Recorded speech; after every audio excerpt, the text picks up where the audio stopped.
ተመልካቾቻችን የዕለተ አርብ የሰኔ 2 2012 ዓ.ም የኢቲቪ 4 ማዕዘን ዜና ወጃችን እስከ ቀኑ 8 ሰዓት ድረስ ይዘልቃል። በያላችሁበት መልካም ጊዜ እንዲኖራችሁ የተመኘው ራሳችሁን ከኮሮና ቫይረስ በመጠበቅ የዜግነት ግዴታችሁን መወጣት እንደሚገባችሁ ለማስተዋወስ እወዳለሁ። ከዜናዎቹ ጋር ሮዛ መኮንን ነኝ። አብራችሁን ሁኑ። ወደ ቀዳሚው ዜና አመራለሁኝ።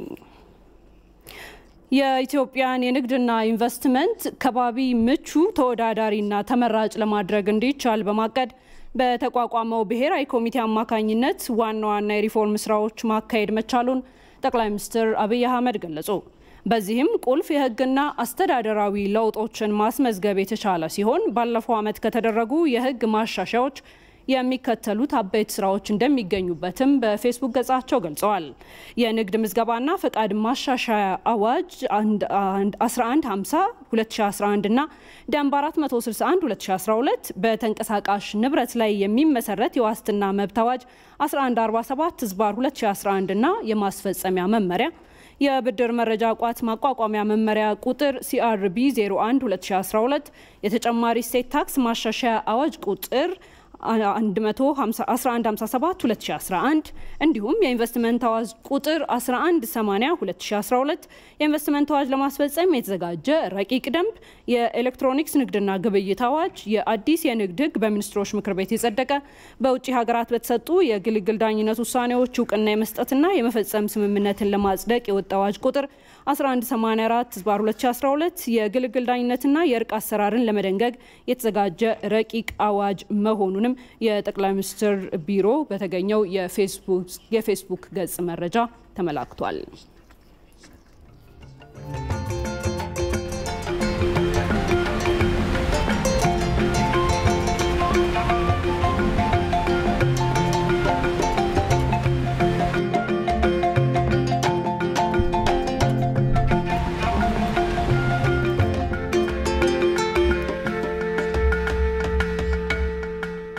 ተመልካቾቻችን አሁን ደግሞ የምናመራው በታላቁ የኢትዮጵያ ህዳሴ ግድብ ግንባታ ጋር ወደ ተገናኙና በዛ ላይ ወደ ተጠናቀሩ ዘገባዎቻችን ነው የሚሆነው።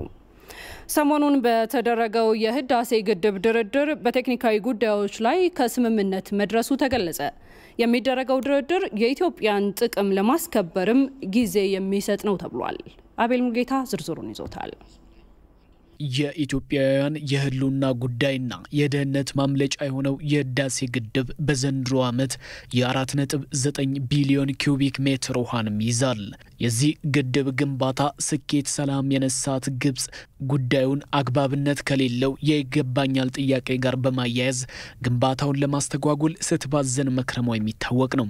ይሁንና ሰሞኑን በተደረገው ድርድር ቴክኒካዊ በሆኑ ድርድሮች ላይ ከስምምነት መደረሱም ተመላክቷል።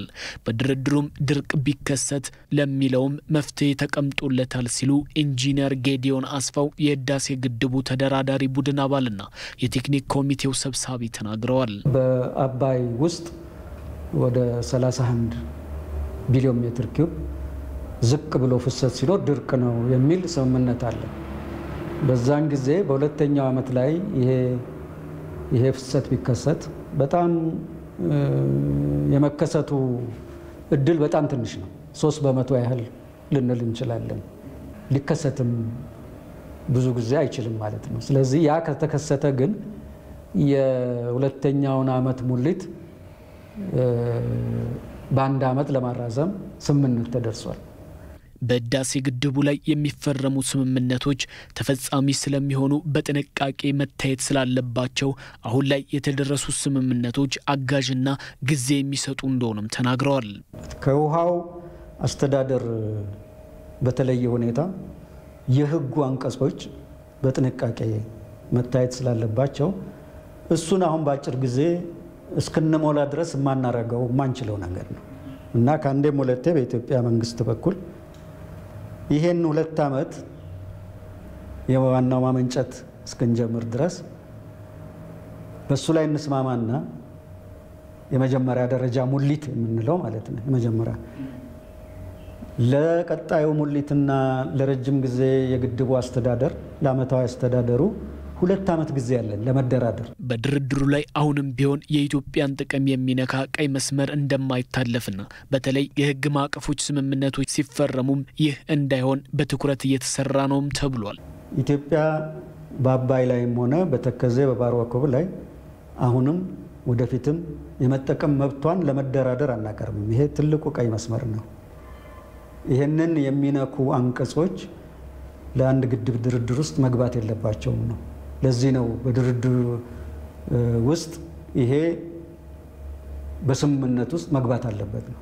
የኛን የውሃ መጠቀም መብት የውሃ ክፍፍልም ስላላደረግን በትክክለኛው መንገድ 11ዱም ሀገሮች ተደራድረው የውሃ ክፍፍላቸውን እስኪያውቁ ድረስ የኢትዮጵያ ውሃ መጠቀም መብት ለድርድር የሚቀርብ አይደለም። አሁን የምናደርገው ድርድር ኢትዮጵያን ከህዳሴ ግድብ በላይ የምታደርገውን ጥቅም የሚነካ መሆን የለበትም ነው። ይሄ እንግዲህ በዚህ ድርድር ውስጥ በማያሻማ ሁኔታ መግባት አለበት ማለት ነው። የህዳሴ ግድብ በታችኛው ተፋሰስ ሀገራት በኩልም በርካታ ጠቀሜታ ያለው ከመሆኑም በላይ የጎርፍ ስጋትን በመቀነስ የጎላ አስተዋጽኦ እንዳለው ኢንጂነር ጌዲዮን ተናግረዋል። በጣም በሞላ ጊዜ 3 የፍሰት ማስተንፈሻ አሉት። በእነኛ አስተካክሎ ወደ ሱዳንና ወደ ግብጽ ይለቃልና ይሄ የኛ ግድብ የሚሰጠው በአመታዊ ስራ ማካሄድ ውስጥ ትልቅ ጠቀሜታ አለው። በድንበር ተሻጋሪ ወንዞች ላይ የተደረጉ ስምምነቶች በርካታ እንደሆኑና በዚህም ለግጭት የተዳረጉ ሀገራት በታሪክ እንደሌሉም ኢንጂነር ጌዲዮን ገልጸዋል።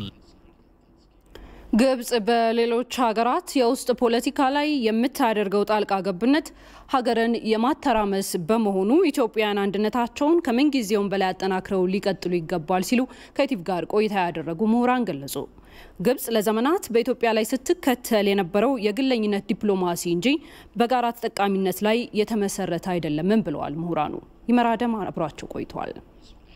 አንዴ አፍሪካዊት ሀገር ነኝ በሌላ በኩል ደግሞ የአረባዊ ሀገር ነኝ የምትለው ባለ ሁለት ካርዷ ግብጽ ብዙውን ጊዜ በጎረቤቶቿና በሌሎች ሀገራትም የውስጥ ፖለቲካ ላይ በጣልቃ ገብነት እጇ አይታጣም። በጣሊያን ሀገር ሰሊኑስ ዩኒቨርሲቲ ባለም አቀፍ ግንኙነት የዶክትሬት ዲግሪያቸውን የሚያጠኑት አቶ መስፍን ጌታቸው ግብጽ ለራሷም ቢሆን በበርካታ የውስጥ ችግሮቿ ሳቢያ የምታለመውን ያህል ጠንካራ ሀገር መሆን የተሳናትና በሌሎች ሀገራትም የምታደርገው ጣልቃ ገብነት ደካማ ሀገርን መፍጠር ነው ይላሉ። ግብጽ አሁን እያደረገች ያለችው በጣር ላይ ስላለች ቀጠናውን የማቃወስ ነው። ሱዳንም ትገባለች፣ ደቡብ ሱዳንም ትሄዳለች፣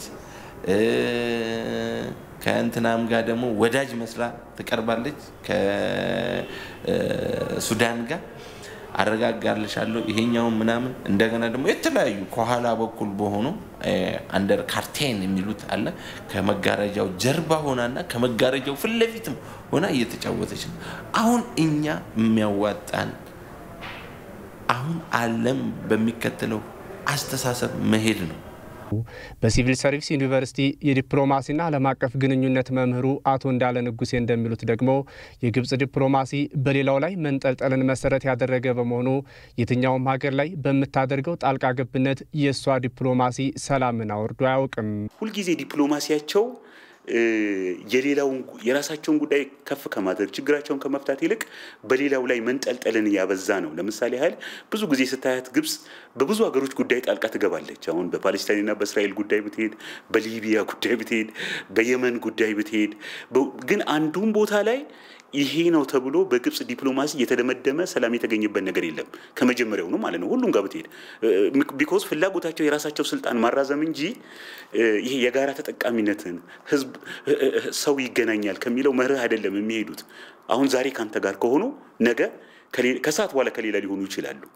ያልተረጋጋ ዲፕሎማሲ ነው የሚያካሂዱት። መርህ የለውም። ግብጽ ከእስራኤል፣ ግብጽ ከአሜሪካ፣ ግብጽ ከራሻ፣ ግብጽ ከሌሎችም ሀገሮች ጋር ያላት ግንኙነት የተረጋጋ አይደለም። በተለይም ደግሞ ካለፉት በርካታ ዓመታት ጀምሮ እስካሁን ድረስ ግብጽ በኢትዮጵያ ላይ ስትከተለው የነበረው የግለኝነት ዲፕሎማሲ በጋራ ተጠቃሚነትና በጋራ እንደግ ወደሚል ከመቀየር ይልቅ በውስጥ ችግር የማተራመስ በመሆኑ ኢትዮጵያውያን አንድነታቸውን አጠንክረው በጥንቃቄ ሊያዩት ይገባልም ሲሉ አቶ እንዳለ ንጉሴ ይናገራሉ። ወደኛ ስትመጣ ደግሞ ላለፉት እንግዲህ ሺህ ዓመታት የግብጾች ዲፕሎማሲ ብዙ አልተቀየረም። ወደ ኢትዮጵያ ባለው በጋራ ተጠቃሚነት በጋራ እንደግ የሚል አይደለም። የሌላውን ቁስል በማተራመስ የተለያዩ ግለሰቦችን ግሩፖችን አንዳንድ በአቋራጭ ስልጣን መያዝ የሚፈልጉ ፖለቲካ ፓርቲዎችን በሌሎችም በመርዳት በማተራመስ መንፈስ የሚሄድ ነው። አሁን በሱዳን የሚያደርጉት ነው የምታየው ነው። እንግዲህ ትልልቅ ክፍለ ሀገሮችን ወስደው ነው ከሱዳን ፍቅር ያላቸው ይመስል ይሄ ሊሆን አይችልም። ስለዚህ የኛ ዲፕሎማሲ ምንድነው ታዲያ? ግብጻውያን እንግዲህ ወደ ድምዳሜ ይደርሳሉ ብለን ይሄ ኤሊት ግሩፕ ማሰብ የለብንም። ዲፕሎማሲው ግን ይቀጥላል። ለምን ህዝቡን ነው የምንፈልገው እኛ። ዓለም አቀፉን በችግር በጦርነት ውስጥ ሆነ ዲፕሎማሲ ይካሄዳል። በታላቁ ህዳሴ ግድብ በሚደረጉ ድርድሮችን ቢሆን ግብጽ እኔ ያልኩት ብቻ ይሁን በሚለው አቋሟ ድርድሮች ሁሉ ስምምነት እንዲርቃቸው ማድረጓ የሀገሪቱ የዲፕሎማሲ አካሄድ ጤነኛ ላለመሆኑ ትልቁ ማሳያም ነው። የግብጽ ሚዲያዎች ኢትዮጵያን በአባይ ወንዝ ጉዳይ በዳይ እንደሆነች በመሳል ስሟን የማጠልሸት ስራ እየሰሩ መሆኑን ባለሙያዎች ተናገሩ። ይህን ያልተጋባና የተዛባ መረጃም በተደራጀ ሀገራዊ የመገናኛ ብዙሃን ስራ ማስተካከል እንደሚገባም ነው የተገለጸው። ዮሐንስ ፍስሐ ዝርዝሩን ይዟል። ግብጽ የአባይን ውሃ አጠቃቀም በሚመለከት ሁሌም የምታራምደው አቋም የፍትሃዊና ከእውነት የራቀ እንደሆነ ያወቀች በተለያዩ መገናኛ ብዙሃኖቿ ፍጹም የተሳሳተና ሚዛናዊ ያልሆኑ መረጃዎችን ለአረቡና ለተቀረው የዓለም ሀገራት ማሰራጨት ዘመናት ይዛው የዘለቀችው ተግባር ነው። በአንጻሩ ጥሬ ሀቅን ይዛ የምትንቀሳቀሰው ኢትዮጵያ ይህንን ፍትሃዊ አካሄዷን ለመላ ዓለም በሚገባው መልኩ በማሳወቅና በማስገንዘብ ረገድ ውስንነቶች እንደሚስተዋሉም ይነገራል። ከሁለት ዓመታት በፊት በኢትዮጵያ ቅርንጫፉን የከፈተው አልጀዚራ ሚዲያ ተቋም የአረብኛ ክፍል ተባባሪ አዘጋጅ የሆነችው ኢላም ነስረላህ የግብጽ መገናኛ ብዙሃን ፕሮፓጋንዳ በመንዛትና ከእውነታ የራቁ መረጃዎችን አሳማኝ በሚመስሉ ቃላት በማቅረብ የተካኑ ናቸው ትላለች። ውሃ ሊከለከሉ እንደሆነ በየሚዲያው ይሄ ነው የሚያሰራጩት ያሉት ከቲቪ ሚዲያ ተነስቶ እስከ ዌብሳይት ኤኒ ሶሻል ሚዲያ ላይ ብታይ ሚስ ኢንፎርሜሽን አለ። የአባይ ግድብ ሁኔታ ውሃ ምንም እንደማይደርሳቸው ነው አንዳንድ ሰው ያለው መረጃ። ኢትዮጵያ በቃ ሙሉ ለሙሉ እሷ መጠቀም እንደምትፈልግና ከዚህ በፊት እሷ ተጠቃሚ እንደነበረችም ነው የሚያስቡት። ህዝቡ ላይ ተሰሚ ያላቸውን ሰው የመረጡ ነው ተጠቃሚ የሚያደርጉት እየተጠቀሙ ያሉት ሚዲያውን። ያ ኢንፍሉዌንስ ሁሉ ሰው ጋር ይደርሳል። በሌላ በኩል በአንድ ወቅት ለዓመታት የአረባዊቷ ሀገር የመን የኢትዮጵያ አምባሳደር ሆነው ያገለገሉት አምባሳደር ቶፊቅ አብዱላሂን የግብጽ መገናኛ ብዙሃን ኢትዮጵያ እንደ ሀገር በአረቡ ዓለም እንድትጠላ የፕሮፓጋንዳ ስራ በስፋት እንደሚሰሩም ነው የተናገሩት። በአረቦቹ ዘንድ በጣም የተሳሳተ ግምት ነው ያለው። ኢትዮጵያ ሆም ብላ ግብጽን ለማንበርከክ የግብጽን ህዝብን ለመጉዳት ውሃ ወደ ግብጽ እንዳይሄድ ወይም ድርሻቸውን በጣም ሊቀንስ በሚችል የዕለት ተዕለት ኑሯቸውን ሊያስተጓጉል በሚችል ዋስትና የሌለው ጫና ኢትዮጵያ ለማድረግ እንደምትፈልግ ተደርጎ ነው የሚወራው። ከዛም ያልፍና ኢትዮጵያ ለእስልምና በጎ አመለካከት እንደሌላት ከአረብ አገርም አልፎ በእስላም ሀገራት ሁሉ እኛን ለማሳጣት ኢትዮጵያ አንድም ጊዜ ለእስላም ሀገሮች ጥሩ አመለካከት ኖሯት አያውቅም የሚል በጣም የተሳሳቱ ግን የሰውን ስሜት ሊቀሰቅሱ በሚችሉ ሁኔታዎች ነው የሚያስረዱት። ኢትዮጵያ የምታከናውነው ልማት በታችኛው ተፋሰስ ሀገራት የጎላ ተጽዕኖ እንደማያመጣ በስፋት የተለያዩ ቋንቋዎችን በመጠቀም በመገናኛ ብዙሃን ሽፋን መስጠት በቋሚነት ሊሰራ ይገባልም ተብሏል። የአረብ ሚዲያ ሚድል ኢስት ምናምን የዚህ ሶስት ቋንቋ ነው የሚጠቀሙት፣ አረብ፣ ፍሬንች እና እንግሊሽ። ይሄ ማስፋፋት አለብን እና ለነሱ ፌሲንግ ለማድረግ እና ለሌላ ሰው ለማስረዳት የኛ ህዳሴ ግድብ ምንድነው ጥቅሙ ለኢትዮጵያ ብቻ አይደለም፣ ለግብጽም ጥቅመት አለው፣ ለሱዳንም አለው፣ ለአፍሪካ ሙሉ አለው። ስለዚህ እና ለውጭ ሚዲያ በር መክፈት አለብን። እውነታ በእጃችን ነው ያለው፣ ግን እውነታውን ስለያዝ ሁሉም ያምነናል ማለት አይደለም። ከኛ የበለጠ ከኛ ቀድመው የተሳሳተ መረጃና ዘገባ ስላቀረቡ በጥርጣሬ ነው የሚያዩንኛል። ስለዚህ ያንን ለመገርሰስ ብዙ ሰዎች አሉ ይሄን የሚችሉ አረብኛ ቋንቋም ችሎታውም ያላቸው። በሌላው ደግሞ በውሃ ሃይድሮፖለቲክስ የተካኑ ሰዎች አሉ። በእንግሊዝኛም ቢሆን በአማርኛም ቢሆን እነዚህ መድረኮች ተጠቅመን መልእክት ልናስተላልፍ ይገባል።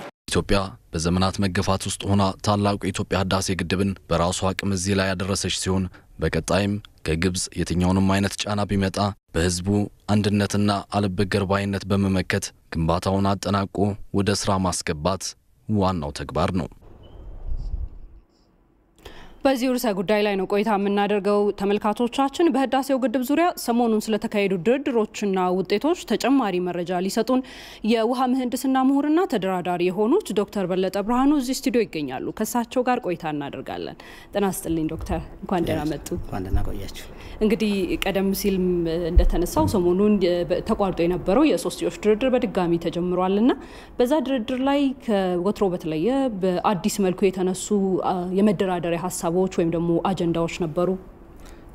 አዎ፣ በተለይ ከሱዳን ሳይድ ባለፈው አሜሪካ ላይ ስናደርገው ከነበረው ድርድር በተለይም የዚህ የድርቅ ጊዜ ምትብብርን በተመለከተ አማራጭ ሀሳብ ይዞ የመቅረብ እድል ነበረ።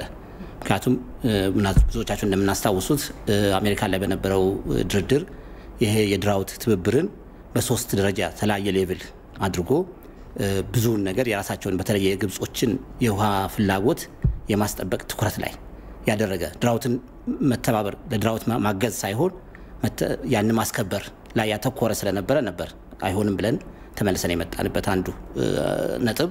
ይሄን በተመለከተ ሱዳኖች እነዛ ተደራርበው የተቀመጡት የድራውት ጉዳይ ይቅሩና አመታዊ በሆነው የድራውት ትብብር ላይ ብቻ እንስማማ በሚል እንትን መጥቷል። ኢትዮጵያም ይሄንን ቀድሞም የትብብር መንፈስ ስላላት ኢንዶርስ አድርገዋለች። ፕሮግረስ ማድርገናል ብንል የምናስበው እዚህ ነጥብ ላይ ነው። ሆኖም ግን ያው ሁሌም እንደምናነሳው በተለያየ ጊዜ ከግብጽ ተለዋዋጭ ሀሳብ አንጻር በቀናቱ መካከል እንኳን ልዩነት ተፈጥሯል። በመጀመሪያው ቀን የመግባባት ምጣኔ ከደረስን በኋላ በሚቀጥለው ቀን መልሰው ያንኑ ሀሳብ ለማስከበር ሀሳቦችን ሲያንሸራሽሩ የቆዩበትና እንደማያሴድ የተነጋገርንበት ሁኔታ ነው ያለው እና አዲስ ሀሳብ ልንል የምንችለው ይሄ የተደራረበ የድርቅ እርዳታ የሚለው ነገር መቀነሱ። በሱዳን የቀረቡ ምክረ ሀሳቦች አሉ። በተለይ በመሪዎች ደረጃ ውይይት እንዲካሄድ የሚሉ ነገሮችን የመስማት እድሉ ነበረና ያንድ አዲስ ሊታይ የሚችልባቸው እድሎች ይኖራሉ? ብዙ አይደለም። ያው ከመቸገር የመጣ ሀሳብ ነው ብለን እናስባለን። ከሱዳን ያው እነዚህን የድርቅ ሚቲጌሽን ወይም ትብብር ከግንዛቤ ካስገባ በኋላ ወደ ፕሮግረስ ማድረግ ሳይቻል ሲቀር እንግዲያውስ ሀሳቦቻችንን ለመሪዎቻችን እንገርና ምክንያቱም ይሄ የቴክኒክ ሳይሆን የፖለቲካ ፍላጎት ነው የሚል አማራጭ ሀሳብ ይዞ ለማንሳት ሞክረዋል ሱዳኖች። በኢትዮጵያ በኩል ግን ሁሌ መርህችን ቴክኒክ ስለሆነ አይደለም፣ ቴክኒኩን እንቀጥል በጀመርንበት መጨረስ እንችላለን የሚል ነገር አለ። መጨረሻ ላይ ያንን ኮምፕሮማይዝ አድርገው እንግዲያውስ እኛ ራሳችን ጠቅላይ ሚኒስትሮቻችንን አማክረን መልሰን እንመጣለን በሚል ወጣናል ለጊዜው። ከውይይቱ በኋላ አሁን ላይ ቴክኒካዊ ጉዳዮች ላይ ስምምነት የመደረሱ ነገር እየተገለጸ ነበር እና የትኛው ሀሳቦች ላይ ነው አሁን ቴክኒካዊ ስንል የትኛው ሀሳቦች ላይ ነው መቀራረብ የታየው? አንድ ትልቁ ነገር ሁላችንም ካፒታላይዝ ማድረግ የምንችለው ከመጀመሪያው ጀምሮ በአሜሪካን በነበረው ውይይት ላይም የመጀመሪያ ደረጃ ሙሌት የምንለው የሁለቱ ዓመት ወይም ደግሞ ሁለት ፌዝ ብለን የምናስቀምጠው እንትን ላይ ስምምነት አለ። አሁንም እሱ ስምምነት ተጠናክሮ ሄዷል። ትናንሽ እንትኖች ሀሳቦች ቢኖሩበት። ሁለተኛው በተከታታይ ከዚህ በኋላ የሚቀጥሉት ከመጀመሪያው ደረጃ በኋላ ሰብሲኩዌንት ፊሊንግ የምንላቸው አሉ።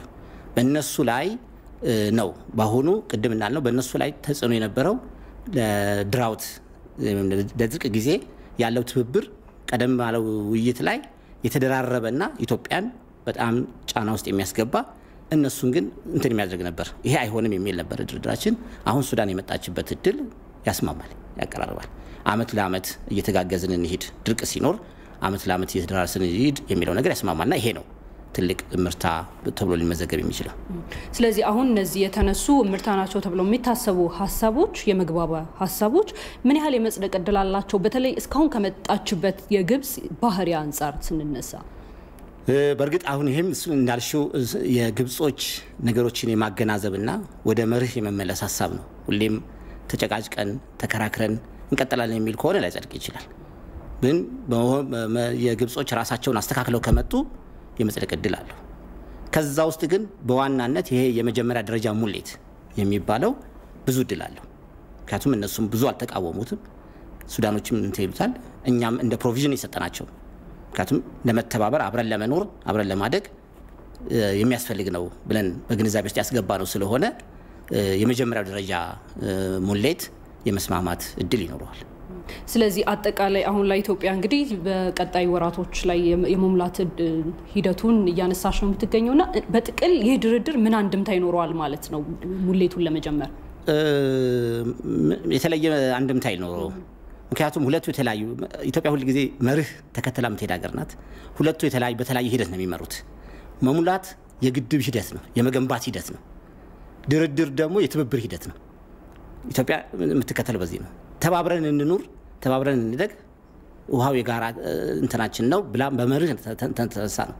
እንደ ማንንም በዓለማችን ላይ ማንም እንደ ኢትዮጵያ እንደዚህ የላኛው ሀገር የራስጌ ሀገር ሆኖ ተባበሩ ብለው እንደዚህ በመርህ የሄደ ሀገር የለም።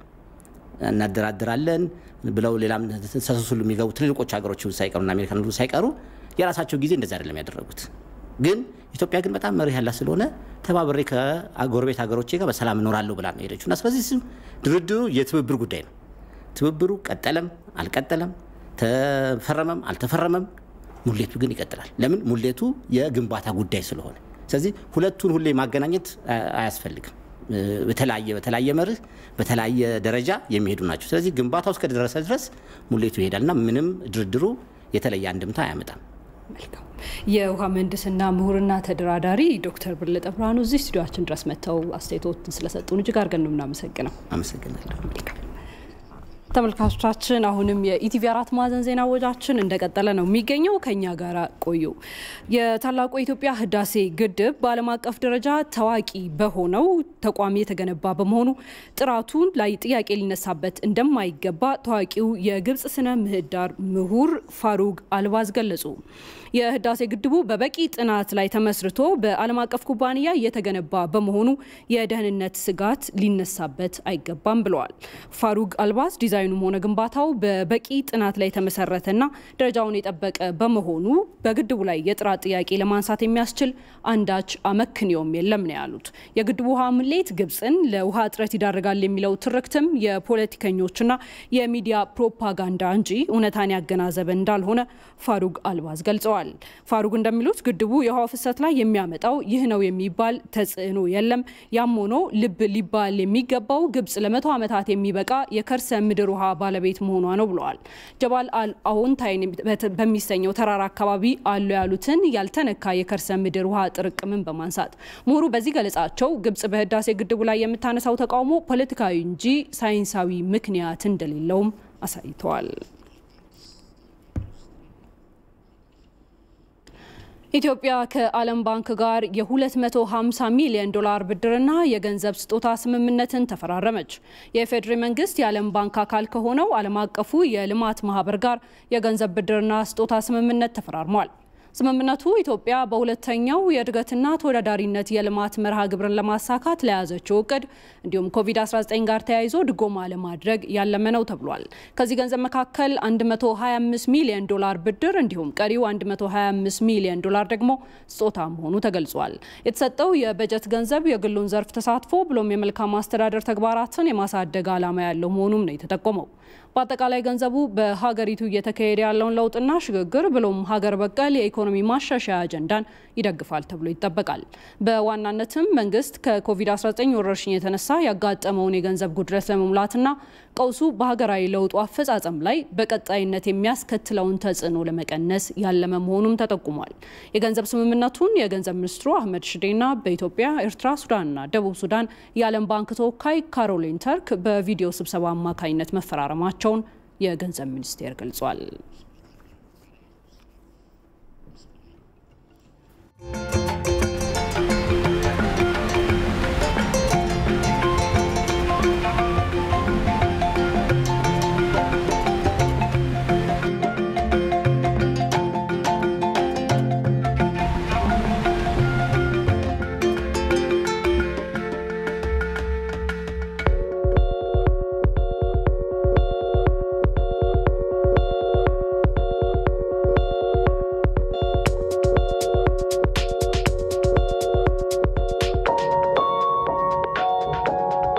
ኢትዮጵያ ውስጥ ከ50 ሚሊዮን በላይ ህዝብ የኤሌክትሪክ ላይት አያገኝም። በ21ኛው ክፍለ ዘመን አሁንም በኩራዝ ይጠቀማል። ዛሬም የኢትዮጵያ እናቶች ወገባቸው እስኪጎብጥ ለማመን የሚከብድ እንጨት ተሸክመው ልጆች ያስተምራሉ። እኛ ወገባችን የእናቶቻችን ወገብ አይጉበጥ፣ ኤሌክትሪክ ላይት እናገኝ ማለት ቤዚክ መብት እንጂ ሌሎች መጉዳት አይደለም። የግብፅ ወንድሞቻችን ከ98% በላይ ኤሌክትሪክ ላይት ያገኛሉ። ማደግ እንፈልጋለን። ይህን ፍላጎቶችን የሚችል ሰው አቅም ያለው ጎረቤትም ሩቅም ያግዘን። ማገዝ ካልቻለ ይተወን። ተፍጨርጭረን መለወጥ እንፈልጋለን። መጉዳት አንፈልግም ሌላ ኃይል።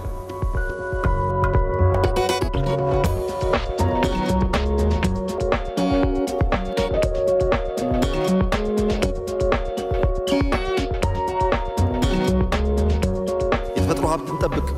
በ4 ዓመት 20 ቢሊዮን ዛፍ እንትከል። እንደዚህ ያለ በዓለም ውስጥ አንድም ሀገር የለም። ህዝባችን ነው በነፃ እየወጣ የሚተክለው። ካልተከልን ህዳሴ ይደርቃል። ዝናብ ከሌለ ህዳሴ የለም። የህዳሴ ዋናው ምንጭ ዝናብ ነው። እሱ ደግሞ በአካባቢ ጥበቃ የሚረጋገጥ ነው። ልባም ጎረቤቶች ካሉን ዛፍ መትከል ላይ እኛም ማገዝ አለባቸው።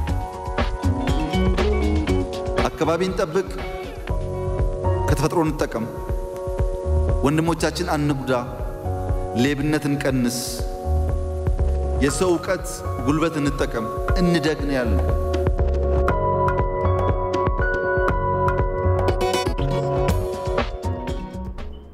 ተመልካቾቻችን ከኢትዮጵያ ቴሌቪዥን የኢቲቪ 4 ማዕዘን ዜና ወጃችንን በቀጥታ ስርጭት በመከታተል ላይ ነው የምትገኙት። ከኮቪድ-19 ወረርሽኝ ጋር በተገናኘ ወደ ተጠናቀሩ ዘገባዎቻችን እናመራለን። በአዲስ አበባ ስርጭቱ ከጊዜ ወደ ጊዜ የጨመረ የመጣው የኮሮና ቫይረስን ለመክታት የከተማዋ ነዋሪዎች የቅድመ ጥንቃቄ እርምጃዎች ዙሪያ የሚወሰዱ ተግባራቶች ላይ የሚታዩ መዘናጋቶች ቸልተኝነትን ማስቀረት ይገባቸዋል ሲሉም የከተማዋ ነዋሪዎች ለኢትዮጵያ ቴሌቪዥን ተናግረዋል። አስተያየቶቹን ሪፖርተራችን ዛማኑኤል መንግስቱን ያሰባሰባቸው። የአዲስ አበባ ህዝብ ሊገባው የሚገባው ነገር ኮቪድ በፍጥነት እየተስፋፋ ነው። ለሰከንድም ቢሆን ከሐኪሞችና ከመንግስት የሚሰጠውን መግለጫና መመሪያ ተከትሎ ደንቡን አክብሮ ራሱን መጠበቅ ነው ያለበት። እኔ አይደርስብኝም ሊል አይችልም አንድ ሰው አሁን ጤናማ ስለሆነ።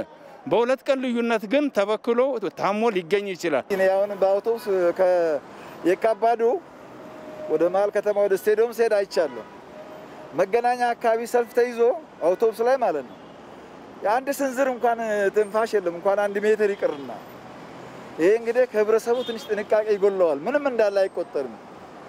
መሄዳቸው ብቻ ነው የሚያስቡት እንጂ ይደርሳል ብሎ የሚታሰብ ነገር የለም። አንዳንድ ሰዎች እጃችሁን ታጠቡ በሚባሉ ሰዓት የሚያኮርፉ ወይም ሰውን የሚያገላምጡ አንቺ ምን አገባሽ የሚሉ ሁሉ አሉ። ያንን በጣም ነው በራሴ የታዘብኩት። ብዙ ሰዎችም ተራርቃችሁ ቆሙ በመትላቸው ሰዓት በጣም ነው የሚቆጡት። ህዝቡ ከጥንቃቄ ጉድለትም ይሁን ከችለተኝነት ጉድለት ይሁን መስዋዕት ከባድ መስዋዕትነት እያስከፈለን ያሉ ቀን በቀን ቁጥሮቹ እየጨመሩ ነው ያሉት። ህዝቡ ነው እንደምታየው በየመጠጥ ቤቱ በየስጋ ቤቱ በየምኑ ህዝቡ ሙልት እንዳለ ነው። ጭራሽ ከሚዲያ ያልተሰማና ከህዝበረተሰቡ ጋር ያልተሰማማ ነገር ነው እያደረጉ ያሉት። አዲስ አበባ አካባቢ ደግሞ የታዘብኩት በተለይ ይሄ እጅ በመታጠብ ያለው አናሳ ነገር አለ። ውሃዎች በማስቀመጥ ባለው ሁኔታ ላይ በጣም ያንሳል። ጥንቃቄው መራራቅ፣ ታክሲ አካባቢ ደግሞ መራራቅ ያለባቸው ሰዎች እየተራራቁ አይደለም። እስታሉ ደግሞ በዚህ መስራት አለባቸው። አሁን በከተማችን እንደምናየው አብዛኛው ሰው ቤቱም እንዲቀመጥ ሳይሰራም ያው ቤት ሆኖ ደሞዝ እየተከፈለው እንዳለ ነው። ከተማውን ስናይ ግን ስራ ያለ ነው የሚመስለው። ይሄ የሰው መዘናጋት ነው የሚያሳየው። እኛ ካለን ከኢኮኖሚያችን አንፃር ከኛ ዝቅተኛ ኑሮ አንፃር ካናኗራችን ዘዴ በጣም የሚያሳዝን አደጋ ስለሆነ ያለብን ጥንቃቄ በጣም ያስፈልገናል። አብዛኛውን ውጪው ለሚገባው ለቤተሰቡ ነው በሽታውን ይዞ መሄደው። ከምንም በላይ ጥንቃቄ አብዛኛውን የአዲስ አበባ ሰው ማን ምን እንደሆነ ስለማይተዋወቅ ማለት ነው። እና እኔ ልል የምፈልገው ከምንም በላይ መስዋዕት እንዳያስከፍለን ለቤተሰቦቻችን መኖር እስካለብን ድረስ መኖር እኛ ካለን ቤተሰቦቻችን አሉ፣ እኛ ከሌለን ቤተሰቦቻችንም አይኖሩም። እና ለምን ከምንም በላይ ጥንቃቄውን ከፍ አናደርግም የሚለው ነገር ነው እኔ ማስተሳስበው ትራንስፖርት አካባቢ ያለውን ችግር የጸጥታ ኃይሉ በደንብ ያስተባበሩም ያሉ የጸጥታ ዘርፎች አሉ እና ችላኝ የሚለው የጸጥታ ኃይሎች አሉ እና በዚህ ጉዳይ ላይ ደግሞ ሰፋ ያለ ግንዛቤ እንዲሰጥ ተስፋ ለመቁረጥ በዚህ ጉዳይ ላይ ቢደረግ አሪፍ ነበር። አያስፈልግም መዘናጋቱ። ለምን በየቀኑ እየጨመረ ስለሆነ በሽታው አደገኛ ስለሆነ ገዳይም ስለሆነ መጠንቀቅ አለብን ነው እኔ የምለው። ፖሊሶች እኔ አሁን በተለያየ ቦታ ለራሴም አንዳንድ ጉዳይ በመንቀሳቀስበት ሰዓት ፖሊሶች ከሰዎች ጋር ግብግብ የሚይዙበት ሰዓት አለ። ፖሊሶች እኛን ይጠብቁ እነሱም ሌላ ስራ ይከታተሉ በጣም ችግር ላይ ነው ያሉት። ስለዚህ ህብረተሰቡ ራሱን እንዲጠብቅና ከዚህ በሽታ በጣም አላህ ነጃ እንዲያወጣን ጸሎቱም መቆም የለበትም። የአረንጓዴ አሻራ መርሃ ግብር ተግባራትን ለማረጋገጥ የበኩሉን ድርሻ እየተወጣ መሆኑን የዋቻሞ ዩኒቨርሲቲ አስታወቀ። የዩኒቨርሲቲው ፕሬዝዳንት ዶክተር ሀብታሙ አበበ በተቋሙ ከመማር ማስተማር ጎን ለጎን በሳይንስና ከፍተኛ ትምህርት ሚኒስቴር በኩል የሚተላለፉ ተግባራት እየተተገበሩ መሆኑን ተናግረዋል። በአረንጓዴ አሻራ መርሃ ግብር ችግኝ ተከላ፣ የደም ልገሳና የማዕድ ማጋራት ተግባራትም ተካሂደዋል። በዩኒቨርሲቲው 500 ሺህ የሚሆኑ የተለያዩ ችግኞችን ለመትከል ታቅዶ እየተሰራ ሲሆን ባለፈው ዓመት የተተከሉ ችግኞችም አብዛኞቹ መጽደቃቸውን ዩኒቨርሲቲው አስታውቋል። የኮሮና ቫይረስን ምክንያት በማድረግም በዩኒቨርሲቲው ማህበረሰብ በፈቃደኝነት ደም የማሰባሰብ ማዕድ ማጋራትና የምግብና የንጽህና መጠበቂያ ግብአቶችን ድጋፍ መደረጉን ዶክተር ሀብታሙ አበበ ገልጸዋል። ዘገባው የሀዲያ ዞን መንግስት ኮሚኒኬሽን ጉዳዮች መምሪያ ነው።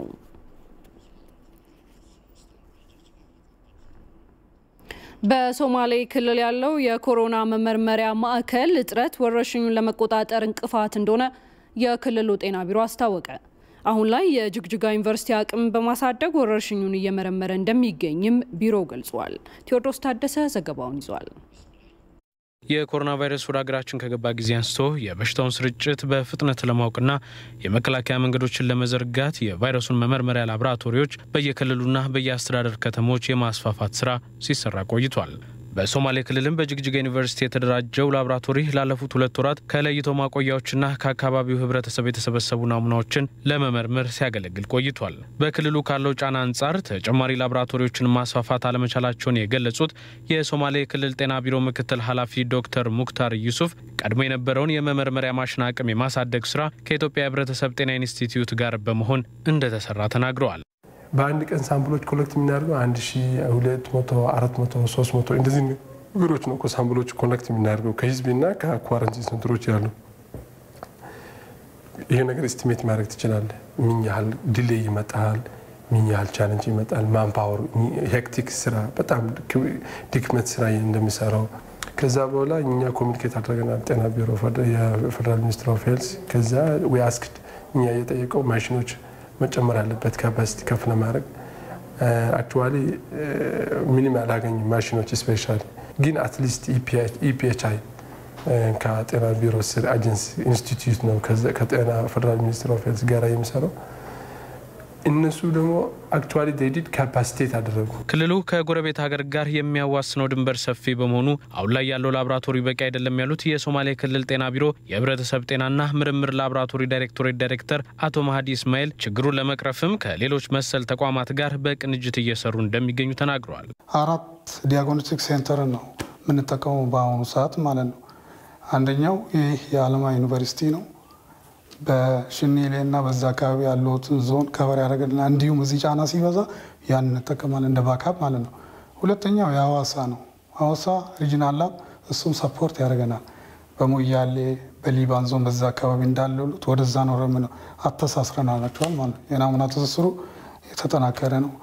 ሌላውና ሶስተኛው ደግሞ ኢፒኤችአይ ነው። ኢፒኤችአይም ጋር እንልካለን ናሙናዎችን እና እኛ እንደ ክልል እንግዲህ አንድ ቴስቲንግ ሳይት ነው ያለን። ያ ደግሞ እንግዲህ በቂ አይደለም። ጅግጅጋ ዩኒቨርሲቲ የኮቪድ-19 ላቦራቶሪ ቡድን መሪ የሆኑት ዶክተር ጸጋለም አበራ እንደገለጹት ደግሞ የኢትዮጵያ የህብረተሰብ ጤና ኢንስቲትዩት ባደረገው የላቦራቶሪ ማሽን አቅምን የማሳደግ ስራ አሁን ላይ በቀን ከ600 እስከ 800 ናሙናዎችን መመርመር እንደሚችሉ ገልጸው በክልሉ የሚታየው ጫና ግን አሁንም አለመቀነሱን ይናገራሉ። የዚህን ያውን የጅግጅጋ ዩኒቨርሲቲን የኮቪድ ዲያግኖስቲክ ሴንተር ከጀመረን ከ2 ወር በላይ ሆኖናል። በቀን ቢያንስ አሁን ባለን ማቴሪያል ኢኩዊፕመንቶች ከነውስነቱ እስከዛሬ በቀን 140 ድረስ ሳምፕል ፕሮሰስ እናደርግ ነበር። ግን አሁን ከኢፒኤችአይ ጋር ባለፈው ቲም መጥተው ነበር። ከነሱ ጋር ባደረግነው የሲስተም ለውጥ የአሰራር ፕሮቶኮል በቀን ከ600 እስከ 800 አሁን ባለን ማቴሪያል መስራት እንችላለን። ግን አንፎርቹኔትሊ ያለው ቴስቲንግ ሴንተር በክልሉ ይሄ ብቻ ነው ያለው። ስለዚህ ጫናው እዚህ ላይ ነው ያለውና ይሄንን ጫና በጣም ጫናዎች አሉብን። አሁን ላይ በክልሉ ከተዘጋጁ የለይቶ ማቆያዎች ውጪ በጅግጅጋ ከተማ ተጋላጭ የሆኑ የህብረተሰብ ክፍሎች ላይ ቫይረሱ እየታየ መምጣቱን ተከትሎ ጫናው እንዳይባባስ የግንዛቤ ማስጨበጥ ስራው ተጠናክሮ እንደሚቀጥልም የክልሉ ጤና ቢሮ ገልጿል። የኮሮና ቫይረስ ወረርሽኝን ለመከላከል የተከናወኑ ባሉ የፈጠራ ስራዎች በርካታ ወጣቶች የስራ ዕድል ተጠቃሚ የሆኑ መምጣታቸውን የትግራይ ክልል ጤና ቢሮ አስታወቀ።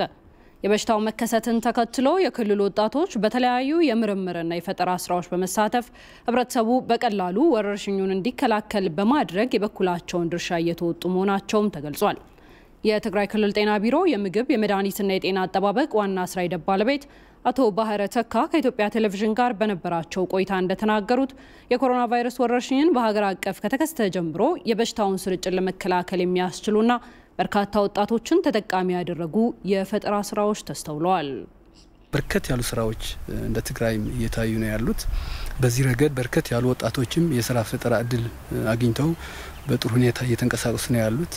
በተለይ ደግሞ ይህንን ለመስራት የህግ ማዕቀፍ የግድ ስለሚል ከፌደራል ጤና ጥበቃና ከፌደራል የምግብ መድኃኒት ባለስልጣን ጋር በመተባበር በዋናነት በኮቪድ-19 ያሉ መከላከል የሚሰሩ ስራዎችን በተለይ ይሄ አልኮል ቤዝድ ሃንድ ሳኒታይዘር በማምረት በመፈብረክ የሚሳተፉ ወጣቶች እነሱም እንደ ትግራይ ወደ 19 አካባቢ የሚሆኑ ፍቃድ እንዲሰጣቸው ተደርጓል። በፌደራል መስሪያ ቤት በተሰጠን ዳይሬክሽን መሰረት የወጣቶቹ የፈጠራ ስራዎች የጤና ጥበቃ ሚኒስቴርና የፌደራል የምግብ የመድኃኒትና የጤና ክብካቤ ቁጥጥር ባወጣው መስፈርት መሰረት እውቅና የተሰጣቸው ወደ ተግባር ስራ እንዲገቡ መደረጉንም አቶ ባህረ ተካ ተናግረዋል።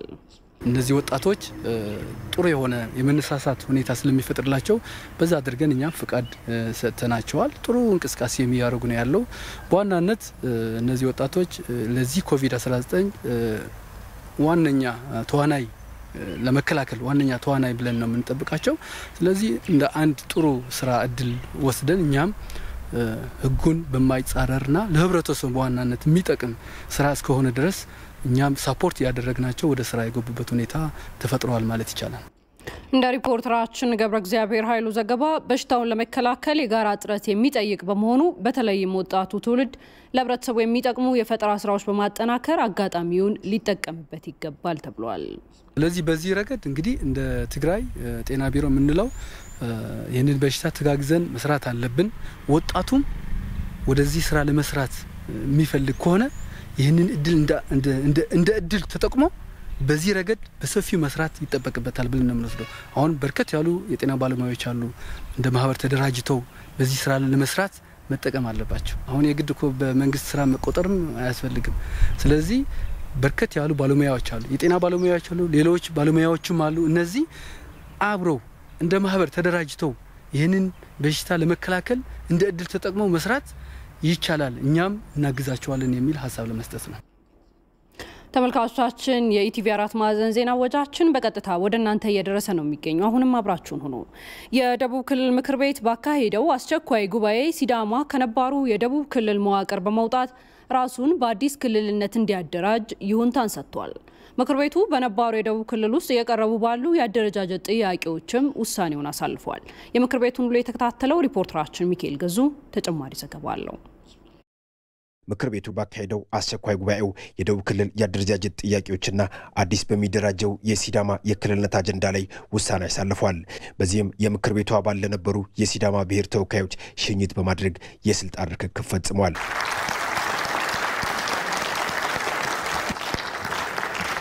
በአዳዲስ መዋቅሮች ለመደራጀት የቀረቡ ጥያቄዎችና የተሰጠ የውሳኔ ሀሳብን የያዘ ሰነድም ለምክር ቤቱ የቀረበ ሲሆን በቀጣይ በነባሩና አዲስ በሚቋቋመው ክልል መካከል ያለው የፍቺ ሂደትን የሚመራ ገለልተኛ የባለሙያዎች ቡድን ማደራጀት እንደሚያስፈልግም ሰነዱ አካቷል። አዲስ በሚቋቋመውና በነባር ክልል መካከል ለሚኖረው የሰው ኃይል ድልድል የፋይናንስ የንብረትና የዕዳ ክፍፍልና ርክክብ አስፈላጊ የሆነ መመሪያ ማዘጋጀትና አዲስ በሚቋቋመውና በቀሪዎቹ መካከል ለሚኖረው የቋሚና አላቂ ንብረት ዝርዝር አጋዥ የሆኑ ቀመር የማዘጋጀት ስራ ይህንንም ሊሰሩ የሚችሉ ገለልተኛ የባለሙያዎች ቡድን በማደራጀት የስልጣን ሽግግሩን የማጠናቀቅ ስርዓት መስራት እጅግ አስፈላጊ ይሆናል። ከሌሎች የደቡብ ክልል አደረጃጀት ጥያቄዎች ጋር በተያያዘም በህግ አግባብ ክልል የመመስረት ጥያቄን መርምሮ ውሳኔ ማሳለፍ ስልጣን ያለው የፌዴሬሽን ምክር ቤት በክልል ለመደራጀት ጥያቄ ያቀረቡ ዞኖችን ብቻ ሳይሆን ሁሉንም ባካተተ መንገድ በጣም ባጠረ ጊዜ ምላሽ ለመስጠት እየሰራ ይገኛል ተብሏል። ከህዳር 19 2012 ጀምሮ 10 ዞኖች ጥያቄያቸውን አቅርበዋል። ምክር ቤቱም ባለፈው ሰኔ 3 2012 ዓ.ም ባካሄደው ጉባኤ በጽሁፍ የጠየቁትን ዞኖች ብቻ ሳይሆን ሁሉንም ባካተተ መንገድ የሚታይበትን ምክረ ሐሳብ አስቀምጧል። የአደረጃጀት ጥያቄዎቹ እንዲመለስ የቀረበውን ጥያቄ በምክር ቤቱ ለቋሚ ኮሚቴ መርቷል። እንዲከታተልም ተደርጓል። በጣም ባጠረ ጊዜ ምላሽ ለመስጠት እየተሰራም ይገኛል። ሌላው በምክር ቤቱ አባላት ለተነሱ ጥያቄዎች የሚመለከታቸው አካላት ምላሽ የሰጡ ሲሆን የደቡብ ብልጽግና ፓርቲ ጽህፈት ቤት ኃላፊ አቶ ጥላሁን ከበደም ሌሎች የዞንና የወረዳ አደረጃጀት ጥያቄዎች በርካታ መሆናቸውን ለምክር ቤቱ ያስረዱ ሲሆን ነገር ግን ለነዚህ ጥያቄዎች ምላሽ ከመሰጠቱ በፊት የክልል የአደረጃጀት ጉዳይ በቀዳሚነት እልባት ማግኘት ይኖርበታል ብለዋል። ከክልል መልስ ያሉ ጥያቄዎች የዞን የልዩ ወረዳ የወረዳ ጥያቄዎች በጣም በርካታ ጥያቄዎች አሉ። መመለስ የምንችለው በመጀመሪያ ደረጃ የክልል ጥያቄዎች ከተመለሱ በኋላ በተመለሰው የክልል መዋቅር ስር የብሔር ብሔረሰቦችን ጥያቄ በአግባቡ ልንመልስ ይገባናል። ለዘመናት ለተከማቹ ጥያቄዎች የለውጥ መንግስቱ በአጭር ጊዜ ምላሽ እየሰጠ ይገኛል ያሉት የደቡብ ክልል ምክትል ርዕሰ መስተዳድር አቶ ርስቱ ይርዳውም ይህንን የህዝብ ጥያቄ ሽፋን በማድረግ ክልሉን ለማተራመስ የሚንቀሳቀሱ አካላትን ህብረተሰቡ በአትኩሮት ላይ ይገባል ብለዋል። ይህን ጥያቄ እየመለሰ ያለው አሁን የለውጡ ኃይል ነው። አሁን እየመለሰ ያለው በፓርቲ ደረጃም ብልጽግና ነው። ትላንት የነበረው ኢህአዴግ አፍኖት የቆየው ጉዳይ ነው ምላሽ እያገኘ ያለው። የፖለቲካ ትርፍ ለማግኘት የሚሯሯጡ አለ። በዚህ አጋጣሚም እነሱ ጀግና ሆነው ለመውጣት የሚፈልጉ በየአካባቢው የተፈለፈሉ መቀመጫቸው አንድ እግራቸው አንድ ቦታ ሌላ እግራቸው ሌላ ቦታ ያደረጉ አሉ። ያ አያዋጣም። ስርዓቱ ደረጃ በደረጃ ጥያቄው ይመልሳል። የክልሉ መንግስትም ይሄን እንዲሆን ከፌዴሬሽን ምክር ቤት ጋር ከፌዴራል መንግስት ጋር ተባብሮ ይሰራል። መላው የክልል ምክር ቤት አባላትም ድጋፋችሁ ከሰጣችሁን ከተባበርን እማንፈታው ችግር የለም። ምክር ቤቱ በዛሬው ውለው 2 ቢሊዮን 641 ሚሊዮን ተጨማሪ በጀት በማጽደቅም ውሎውን አጠናቋል። ከዚህ ጋር ተያይዞ ከደቡብ ክልል ጋር ርክክብ የፈጸሙት የቀድሞ የሲዳማ ዞን ዋና አፈ ጉባኤ አቶ ሰለሞን ላሌ ሂደቱ የትክክለኛ ፌዴራሊዝም ትግበራ ማሳያ እንደሆነ ተናግረዋል። ለዲሞክራሲ ግንባታና ትክክለኛ ፌዴራሊዝም ማሳያ የሆነ የህዝቦች ጥያቄና መብት በዚህ ታሪካዊ ምክር ቤት የተረጋገጠበት ዕለት በመሆኑ ዕለቱን ለሲዳማ ህዝብ፣ ለደቡብ ብሔር ብሔረሰቦችና ህዝቦች እንዲሁም ለኢትዮጵያ ህዝብ የተለየ ያደርገዋል። በቀጣይም ቀደም ሲል አብረን በጋራ ክፉንም ሆነ ደጉን እየተጋራን ያሳለፍናቸው የደቡብ ብሔር ብሔረሰቦችና ህዝቦች ጋር ያለን የህዝቦች ግንኙነት በአደረጃጀት መለየት ምክንያት በፍጹም የማይቀር ፍጹም ወንድማማች ህዝቦችና ጎረቤታሞችም የጋራ ጠላቶቻችንን ድህነትንና ኋላ ቀርነትን በመታገል የብልጽግና ሀገራዊ ጉዟችንን የምናጠናክር ይሆናል። የአዲስ አበባ ከተማ አስተዳደር ምክትል ከንቲባ ኢንጂነር ታከለ ኡማ ከተማሪዎች ምገባ ኤጀንሲ የቦርድ አባላትና በፋሽን ኢንዱስትሪው ከተሰማሩ አካላት ጋር የችግኝ ተከላ አከናወኑ። ከችግኝ ተከላው በኋላ በመጪው 2013 የትምህርት ዘመን ለመንግስት ትምህርት ቤቶች ምርጫ ሲደረግባቸው የነበሩ የተማሪዎች የደንብ ልብስም ይፋ ሆነዋል። ብሩክ ተስፋዬ ዝርዝሩን ይዟል። የአዲስ አበባ ከተማ አስተዳደር ምክትል ከንቲባ ኢንጂነር ታከለ ኡማ ከከተማ አስተዳደሩ የተማሪዎች ምገባ ኤጀንሲ የቦርድ አባላትና በፋሽን ኢንዱስትሪው ከተሰማሩ ጋር በመሆን በራስ መኮንን ድልድይ በሚገኘው መናፈሻ የተለያዩ ችግኞችንና ቋሚ ተክሎችን ተክለዋል። በችግኝ ተከላው የተሳተፉትም ህዝቡ ከችግኝ ተከላ መርሃ ግብሮች በተጨማሪ በሚችለው ስፍራ ሁሉ ችግኞችን መትከልና መንከባከብ እንዳለበት አንስተዋል። ከችግኝ ተከላ መርሃ ግብሩ በኋላም በከተማ አስተዳደሩ ለሚገኙ የመንግስት ትምህርት ቤት ተማሪዎች በመጪው 2013 የትምህርት ዘመን በተለያዩ የመገናኛ አውታሮች ምርጫ ሲካሄድባቸው የነበሩ የተማሪዎች የደንብ ልብስ ይፋ ተደርገዋል።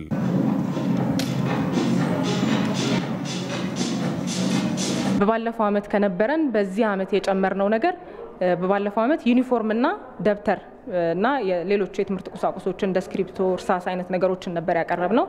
ስለዚህ በሚቀጥለው አመት ግን ጫማን ጨምሮ ቦርሳ እና ሌሎች የትምህርት ቁሳቁሶችን በሀገር ውስጥ የተመረቱ የትምህርት ቁሳቁሶችን ለሁሉም የመንግስት ትምህርት ቤት ተማሪዎች የምናቀርብ ነው የሚሆነው። የተማሪዎች የደንብ ልብስና የትምህርት ቁሳቁስ ድጋፉ ለ600 ሺህ ተማሪዎች እንደሚደረግ የገለጹት ፕሬስ ሴክሬታሪዋ ወይዘሪት ፌቨን ተሾመ የትምህርት ዘርፉ ላይ የከተማ አስተዳደሩ ትኩረት እንደሚሰጥ አብራርተዋል። በባለፈው አመት ስናረግ ከነበረው በመጠንም በብዛትም በአይነትም በተለየ መልኩ ትኩረት ተሰጥቶ የትምህርት ዘርፉ ላይ የምንሰራ ይሆናል። ትምህርት ቤት ውስጥ የምናደርገው በተለይ አሁን የከተማ አስተዳደሩ ከዚህ ከኮሮና ቫይረስ ጋር ተያይዞ ሊከሰት ከሚችለው የምግብ እጥረት አንጻር ለመከላከል ይረዳል ተብሎ የተቀረጸው አንድ ነገር የከተማ ግብርና ላይ መስራት ነው። ስለዚህ ሰፋፊ ቦታዎች ያላቸው የትምህርት ቤት ቅጥር ግቢዎች ውስጥ ወደ 90 የሚሆኑ ትምህርት ቤቶች ተለይተው የከተማ ግብርናም ተጀምሯል። ለአጸደ ህጻናት ከ1ኛ እስከ 6ኛ ክፍል ላሉ ለ7ኛና 8ኛ ክፍል ከ9ኛ እስከ 12ኛ ክፍል እንዲሁም ለአዳሪ ትምህርት ቤት ተማሪዎች መረጣ ሲካሄድባቸው የቆዩት የተማሪዎች የደንብ ልብሶች በከተማ አስተዳደሩ ምክር ቤት አፈ ጉባኤ ይፋ ሆነዋል። ከውጭ የመረጃ ምንጭ